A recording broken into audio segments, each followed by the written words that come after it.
Assalamu alaikum dear students, this is Mushtaq Ahmed, your political science teacher. Dear students, आज हम कल के topic को कंटिन्यू करेंगे और जो हमारा कल का टॉपिक था वो था सुप्रीम कोर्ट ऑफ इंडिया। और इसमें हमने पढ़ा कि जो सुप्रीम कोर्ट है ये एक कंट्री का एपेक्स कोर्ट है। ये हमारे मुल्क का जो जुडिशरी सिस्टम है इसका एपेक्स मीन्स सबसे आला कोर्ट है। माय डियर स्टूडेंट्स, मैंने आपको कल कहा कि हमारा जो जुडिशियल सिस्टम है, हिंदुस्तान का जो जुडिशियल सिस्टम है, यहाँ पे इंटीग्रेटेड जुडिशरी है। और इस इंटीग्रेटेड जुडिशरी में हमारे लोअर कोर्ट्स आते हैं, हमारे डिस्ट्रिक्ट कोर्ट्स आते हैं, हमारे हाई कोर्ट्स आते हैं और सुप्रीम कोर्ट आता है। लेकिन ये जो इंटीग्रेटेड जुडिशरी है इसका सबसे बड़ा कोर्ट जो है that is the supreme Court of India. और that is why this is called the supreme means सबसे बड़ा। सो जो हमारे कंट्री का सबसे जो बड़ा जो जुडिशियल ऑर्गन है that is the supreme Court of India. इसके बाद मैंने आपको यह भी कहा कि जो सुप्रीम कोर्ट है इसमें इसकी जिक्र की गई फ्रॉम आर्टिकल 124 टू आर्टिकल 147। जो पार्ट 5 में हमारा आर्टिकल 124 और 147 तक आता है, इसमें सुप्रीम कोर्ट की जिक्र की गई है। और इसके बाद मैंने आपको कंपोजिशन ऑफ सुप्रीम कोर्ट पढ़ाया। मैंने आपको कहा सुप्रीम कोर्ट जो है इसमें एक चीफ जस्टिस होता है विच हेड्स द सुप्रीम कोर्ट, और चीफ जस्टिस के साथ 31 अदर जज जो है वो काम करते हैं। और इसके बाद जो मैंने आपको ये भी कहा कि जो चीफ जस्टिस होता है या जो बाकी जजेस होते हैं सुप्रीम कोर्ट के, they are appointed by the president of India. My dear students, आज हम नेक्स्ट पॉइंट की तरफ आएंगे। आज हम पढ़ेंगे कि जो सुप्रीम कोर्ट का जज होता है, सुप्रीम कोर्ट के जज जो होते हैं इनकी क्या क्वालिफिकेशन होनी चाहिए, क्या what are the qualifications required for the जजेस ऑफ द सुप्रीम कोर्ट। जो सुप्रीम कोर्ट के जजेस होते हैं इनकी क्या क्वालिफिकेशन होनी चाहिए। माय डियर स्टूडेंट्स, सबसे पहली जो क्वालिफिकेशन रखी गई है जज ऑफ द सुप्रीम कोर्ट के लिए that is he must be the citizen of India. ये ऑलमोस्ट सबके लिए सेम होती है क्वालिफिकेशन। हमने प्रेसिडेंट के बारे में भी पढ़ा, हमने मेंबर्स ऑफ लोअर हाउस जो है इनके बारे में भी पढ़ा, राज्यसभा के मेंबर्स के बारे में पढ़ा। और इनकी जब हमने क्वालिफिकेशंस पढ़ी तो इनकी बेस पहली क्वालिफिकेशन ये थी कि he must be the citizen of India. इसी तरह से सुप्रीम कोर्ट के जज के लिए पहली क्वालिफिकेशन ये रखी गई है कि he must a person which wants to become a judge of the Supreme Court, he must be the citizen of India। वो हिंदुस्तान का सिटीजन होना चाहिए, वो हिंदुस्तान का शहरी होना चाहिए, हिंदुस्तान का नागरिक होना चाहिए। द सेकंड क्वालिफिकेशन जो सुप्रीम कोर्ट के जज बनने के लिए है वो है he should have worked as a judge of high court for at least 5 years। जो सुप्रीम कोर्ट का जज बनना चाहता है तो इसके लिए ये दूसरी क्वालिफिकेशन है, वो 5 साल तक किसी हाई कोर्ट का जज होना चाहिए। ठीक है ना, वो यानी कि 5 साल तक कम से कम एटलीस्ट वो 5 साल तक किसी भी हाई कोर्ट का, 1 या 2 हाई कोर्ट का कंजिक्यूटिवली वो 5 साल तक वो वहां पे जज रहा हो। या अगर ये कहा, इसका दूसरा है worked as an advocate in high court 1 or 2 or more for at least 10 years। या वो एडवोकेट होना चाहिए, वो वकील होना चाहिए, इसने वकालत की हो जज को हाई कोर्ट में कंजिक्यूटिवली फॉर 10 इयर्स। ये नहीं है कि वो कंटिन्यूली एक ही हाई कोर्ट में, वो 1, 2 या 3 हाई कोर्ट्स में कंटिन्यूअसली वो 10 साल तक इसने वकालत की हो। This is the second qualifications for the जज फॉर बिकमिंग द जज of the supreme court. So first qualification is that he must be the citizen of India. Second qualification is that he must have worked as a judge of high court for at least 5 years, or he must have worked as an advocate in high court 1, 2 or more for at least 10 years। और तीसरी जो qualification जो रखी गई है जज of supreme court के लिए वो ये है, in the opinion of the president he should be a distinguished jurist।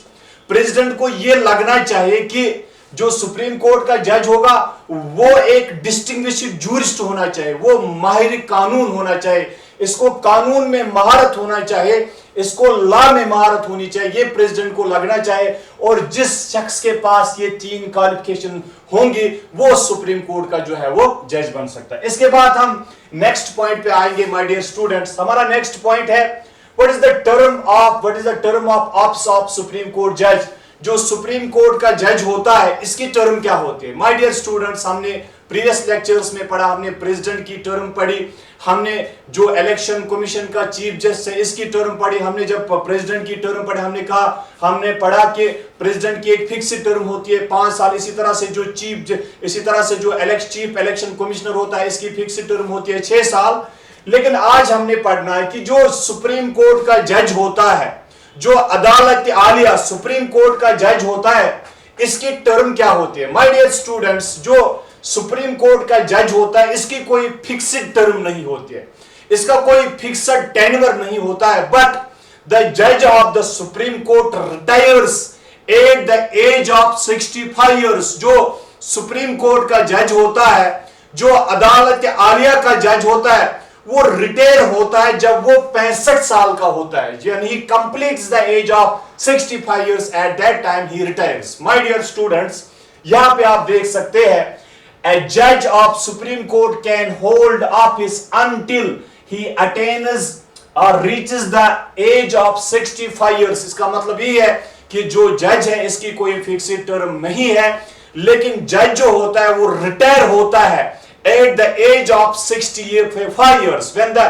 judge attains the age of 65 years, he retires from the office, वो ऑफिस से रिटायर होता है। लेकिन if the judge is not interested, अगर कोई जज अपने काम में इंटरेस्टेड नहीं है या इसके कोई हेल्थ इश्यूज है, तो वो बिफोर 65 इयर्स ऑफ एज जो है वो before 65 years of age resign दे सकता है।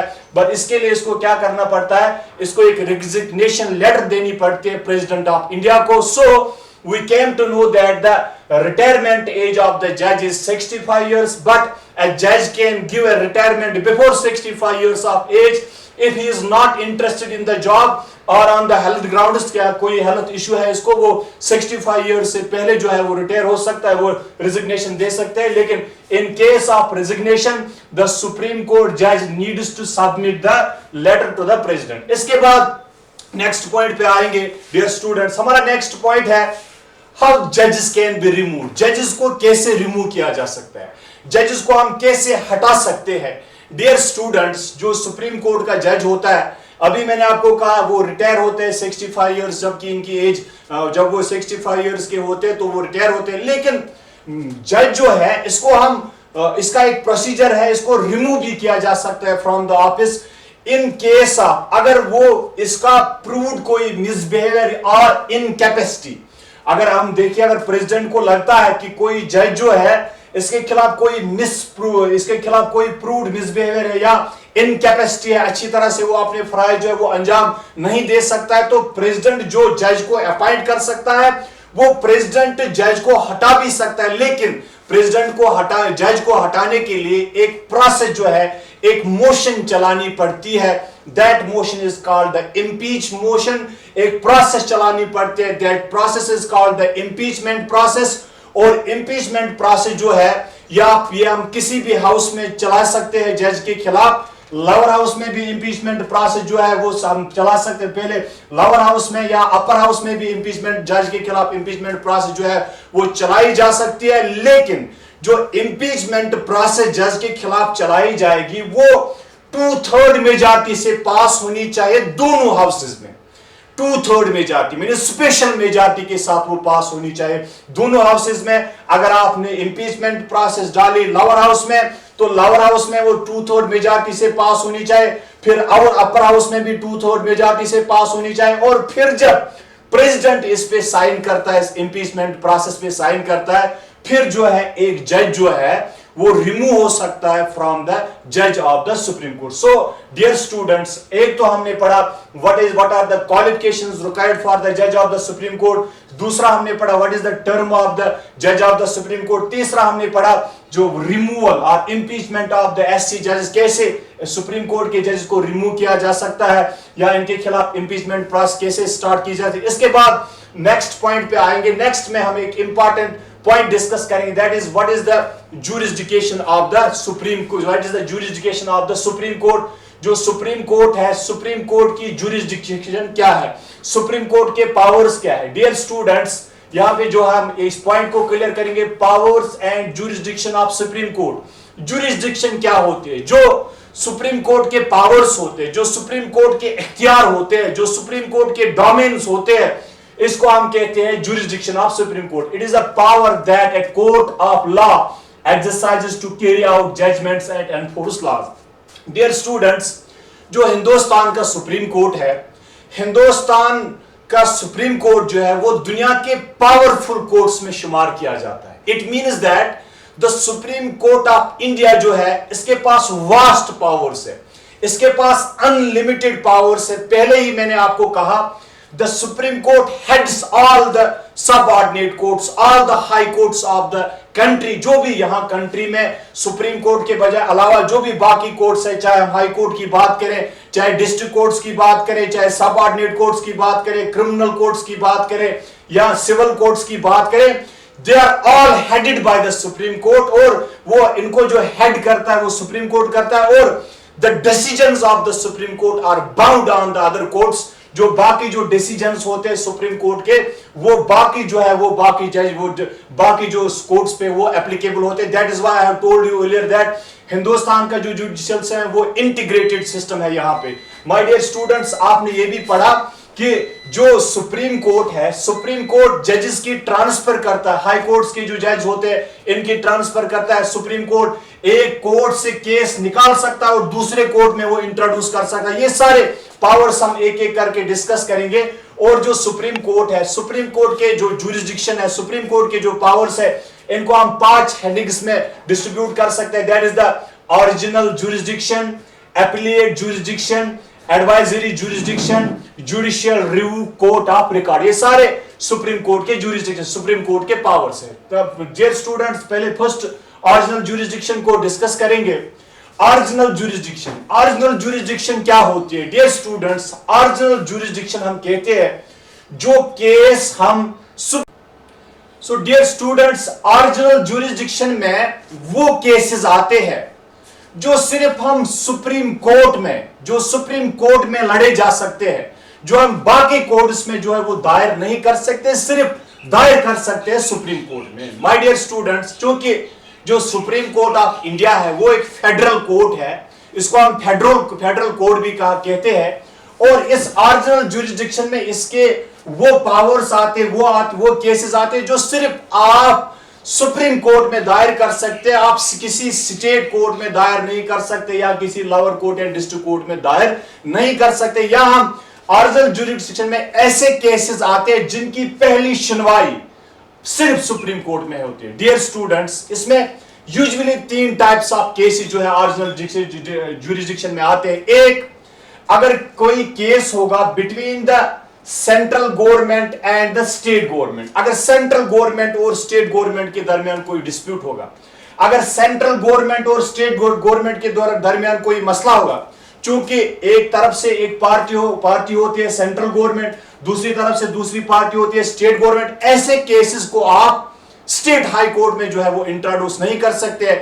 ऐसे केस को सिर्फ आप कहां पे इंट्रोड्यूस कर सकते हैं? सुप्रीम कोर्ट ऑफ इंडिया में इंट्रोड्यूस कर सकते। दूसरा, a case between one state and another state, अगर कोई केस होता है एक स्टेट गवर्नमेंट के दर, एक स्टेट गवर्नमेंट और दूसरी स्टेट गवर्नमेंट के दर, यानी कि एक पार्टी होगी कोई स्टेट गवर्नमेंट और दूसरी पार्टी भी कोई स्टेट गवर्नमेंट होगी, ऐसे केसेस को भी हम ये जो है सुप्रीम कोर्ट में डायरेक्टली जो है वो दायर कर सकते हैं। तीसरा, a case between the central government and states on one side and other states on the other side। इसका मतलब यह है कि एक तरफ से पार्टी होगी सेंट्रल गवर्नमेंट और इसके साथ और कोई स्टेट्स होंगे सेंट्रल गवर्नमेंट और कुछ स्टेट्स, और दूसरी साइड से दूसरी पार्टी होगी बाकी स्टेट्स। इनके दरमियान अगर कोई केस होगा तो ये भी आता है किसमें? हमारे ओरिजिनल जुरिस्डिक्शन में। So we can say that जो ओरिजिनल जुरिस्डिक्शन है सुप्रीम कोर्ट की, इसमें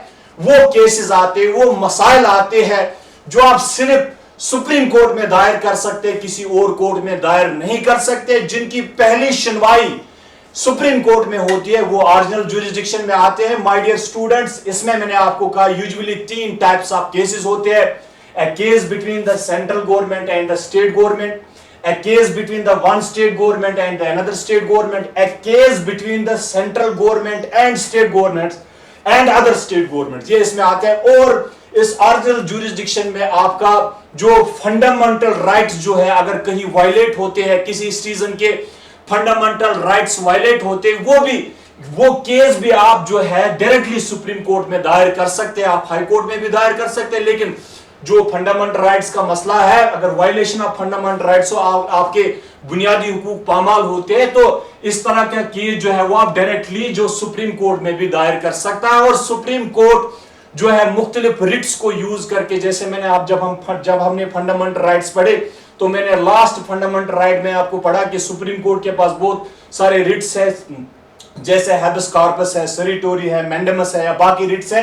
वो ऐसे रिट्स को यूज करके आपके इस सिटीजन के फंडामेंटल राइट्स को रेस्टोर करती है। सो ऑरिजिनल जुरिस्डिक्शन में वो केसेस होते हैं जो डायरेक्टली सुप्रीम कोर्ट में दायर किए जा सकते हैं, इसको ऑरिजिनल जुरिस्डिक्शन है। इसके बाद दूसरा जो पावर है, दूसरी जो जुरिस्डिक्शन है सुप्रीम कोर्ट की, that is the appellate jurisdiction. Appellate jurisdiction का मतलब क्या है? जो सुप्रीम कोर्ट है वो अपीलें सुनता है, वो अपीलें सुनता है against the decisions of high courts.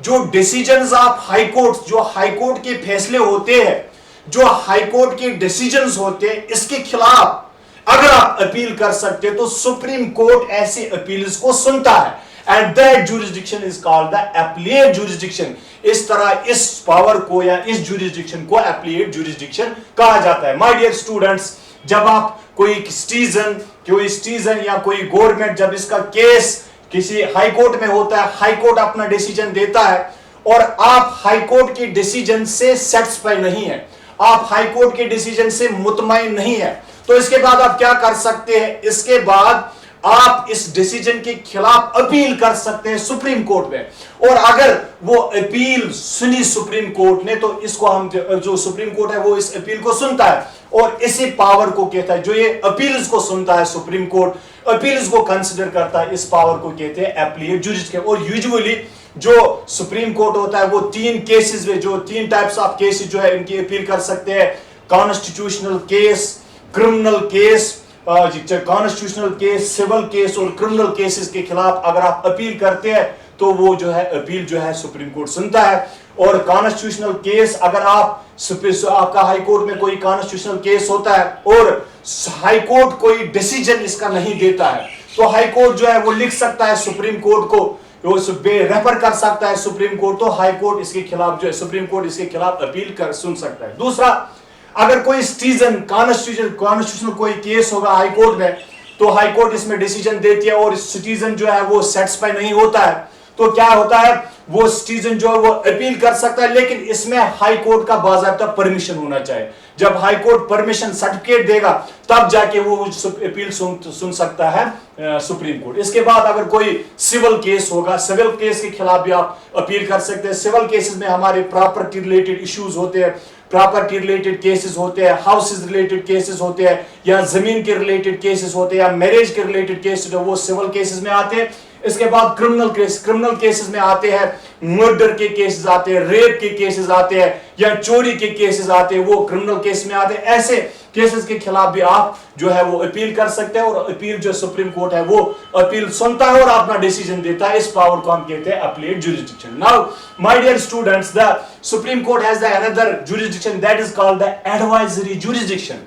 Advisory jurisdiction, it means that जो सुप्रीम कोर्ट है इसके पास एक और पावर है, वो एडवाइस कर सकता है, प्रेसिडेंट को एडवाइस कर सकता है, but on the legal matters. Legal matters means जो लॉ के रिलेटेड, अगर कोई कानून का मसला हो, अगर कोई लॉ का मसला हो, प्रेसिडेंट जो है, प्रेसिडेंट को लगता है कोई कानून का मसला है, तो प्रेसिडेंट जो है वो सुप्रीम कोर्ट की ओपिनियन जो है वो तलब कर सकता है। सुप्रीम कोर्ट की ओपिनियन, वो सुप्रीम कोर्ट से ओपिनियन मांग सकता है और सुप्रीम कोर्ट इसको अपनी ओपिनियन देता है on the legal matters, but these opinions are not binding on the president। वो ओपिनियन जो है वो प्रेसिडेंट पे बाइंड नहीं होते हैं। सो on the legal matters the supreme court advises the president। Supreme court जो है वो प्रेसिडेंट को एडवाइस करता है, वो प्रेसिडेंट को सलाह देता है, वो प्रेसिडेंट को मशवरा देता है, एडवाइस। और ये जो पावर है सुप्रीम कोर्ट का, इसको हम कहते हैं एडवाइजरी जुरिस्डिक्शन। इसके बाद जुडिशियल रिव्यू। एक और इंपॉर्टेंट पावर है सुप्रीम कोर्ट के पास, that is the judicial review. Judicial review का मतलब यह है कि सुप्रीम अगर कोई पार्लियामेंट में कोई कानून बनता है या स्टेट लेजिस्लेचर में कोई कानून बनता है, लेकिन इस कानून में कोई खामी होती है या ये कानून जो है वो मुल्क के कॉन्स्टिट्यूशन के खिलाफ होता है, मुल्क के आईन के खिलाफ होता है, मुल्क के या मुल्क का जो सिस्टम होता है इसके खिलाफ होता है, तो जो सुप्रीम कोर्ट है वो इस कानून को रिव्यू करता है, वो इस कानून का जायजा लेता है। और अगर सुप्रीम कोर्ट को लगता है वाकई एक कानून जो है ये हमारे आईन के खिलाफ है, ये हमारे सिस्टम के खिलाफ है, ये हमारे कॉन्स्टिट्यूशन के खिलाफ है, तो जो सुप्रीम कोर्ट है, सुप्रीम कोर्ट इस कानून को नल एंड वाइड करार दे सकता है, सुप्रीम कोर्ट इस कानून को अनकॉन्स्टिट्यूशनल करार दे सकता है। तो इस तरह से वो कानून जो है वो कानून नहीं बन सकता है। और ये जो पावर है सुप्रीम कोर्ट के पास कि वो किसी कानून, अगर कोई कॉन्फ्लिक्टेड लॉ हो, अगर कोई ऐसा कानून है जो कॉन्स्टिट्यूशन के खिलाफ होगा, तो सुप्रीम कोर्ट के पास पावर है, वो इसको रिव्यू करती है, इस कानून को वो जायजा लेती है, और जायजा लेने के बाद अगर उनको लगता है कि वाकई तौर पर ये कानून जो है अनकॉन्स्टिट्यूशनल है, कॉन्स्टिट्यूशन के खिलाफ है, मुल्क के सिस्टम के खिलाफ है, तो सुप्रीम कोर्ट इस कानून को नल एंड वाइड करार देता है। ये जो पावर है सुप्रीम कोर्ट के पास, इसको हम कहते हैं judicial review. And the another power of the supreme court is that is the court of record. My dear students, आप यहां पे इस बात को अच्छी तरह से याद रखें। डियर स्टूडेंट, जो भी प्रोसीडिंग सुप्रीम कोर्ट में होते हैं, जो भी डिस्कशन सुप्रीम कोर्ट में होते हैं, या जो भी जजमेंट सुप्रीम कोर्ट में दिए जाते हैं, जो भी फैसले, जो भी डिसीजन सुप्रीम कोर्ट में लिए जाते हैं, इनकी रिकॉर्डिंग होते हैं, वो ऑन रिकॉर्ड रहते हैं। इसका बाज़ाब्ता तौर पर इसकी फाइल बनाई जाती है, रिकॉर्ड इसका रहता है, ताकि किस लिए रहता है? इसलिए ताकि अगर दूसरी बार ऐसा कोई मसला आए तो दूसरी बार जो है एक रेडी रेफरेंस रह जाए, एक रेडी जो आपका जो है वो रेफरेंस रह जाए, और दूसरी बार ऐसा केस आए तो तब आपको जो है एक रेडी रेफरेंस, एक रेडी जो डिसीजन आपको वहां पे अवेलेबल होगा।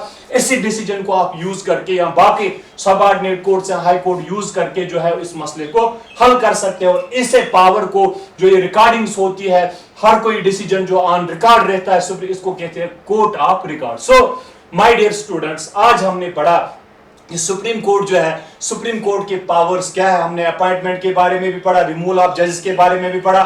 इसके बाद हमने एक बहुत important topic, powers and jurisdiction of the supreme court. इसमें मैंने आपको कहा कि जो हिंदुस्तान का सुप्रीम कोर्ट जो है, इसके पास वास्ट पावर्स है, इसके पास बहुत बड़े पावर्स है, क्योंकि जो भी हमारा जुडिशियल सिस्टम है, इसका जो एपेक्स कोर्ट है, इसका जो हाईएस्ट ऑर्गन है, that is the supreme Court of India. और बाकी जो भी कोर्ट्स होते हैं वो under the guidance of supreme court काम करते हैं। इसके बाद मैंने आपको कहा इसके पास बहुत सारे पावर्स हैं और इनको हमने कैटेगराइज किया है 5 हेडिंग्स में: original jurisdiction, appellate jurisdiction, advisory jurisdiction, judicial review and court of record. My dear students, आप इस क्वेश्चन को अच्छी तरह से देखेंगे। ऐसे सवालात, ऐसे पॉइंट्स आपके कॉम्पिटिटिव एग्जाम्स में या एग्जाम्स में पूछे जाते हैं। इसे अच्छी तरह से आप इस क्वेश्चन को पढ़ेंगे। डियर स्टूडेंट्स, नेक्स्ट टॉपिक लेके कल आपकी खिदमत में फिर हाजिर हो जाएंगे। तब तक अल्लाह हाफिज।